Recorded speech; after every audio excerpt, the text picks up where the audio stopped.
कि मियां साहब वाकई अब आ रहे हैं, लेकिन ये जो पीपल्स पार्टी की जानिब से कहा गया है कि जी अगर इस तरह आना है, डील करके आना है आपने, तो फिर तो कोई बात नहीं हुई, फिर तो इस तरह उन लोगों का असर रसूख भी रहेगा इदारों का। और जो हम कह रहे थे कि हर बंदा हर इदारा अपने आईनी हदूद में रहकर काम करे, तो वो तो नहीं होगा फिर। जी बिल्कुल अली शफर साहब, पहले तो मियां नवाज साहब बिल्कुल वापस आ रहे हैं। चीजें तो हतमी मराहिल में हैं, बल्कि कल मोस्ट प्रोबेबली जो है वो एप्लीकेशन भी मूव हो जाएगी इस्लामाबाद हाई कोर्ट में उनकी फांसी जो प्रोटेक्टिव बेल है उसके लिए। और जुमे रात को उसके ऊपर समात का भी इम्कान है कि जुमे रात को समात भी हो जाएगी।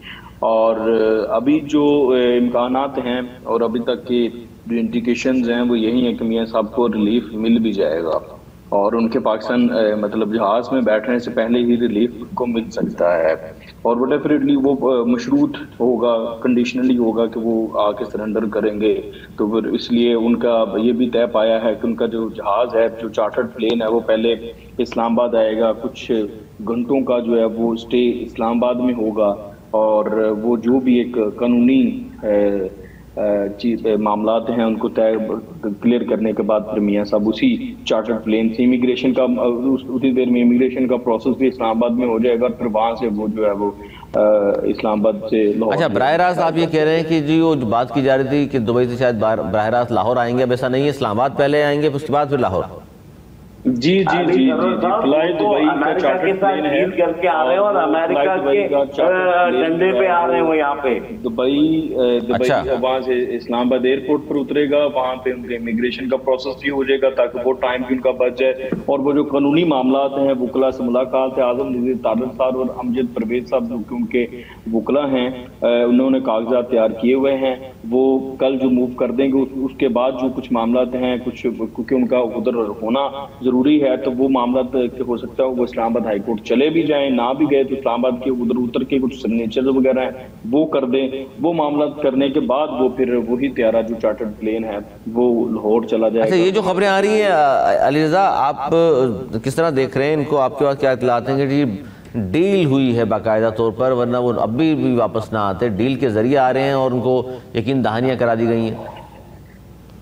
जी इसमें तो कोई शक नहीं है, मियां नवाज साहब गारंटियां लेकर आ रहे हैं और गारंटियों के बगैर अगर उन्होंने आना होता तो वो बहुत पहले वापस आ जाते।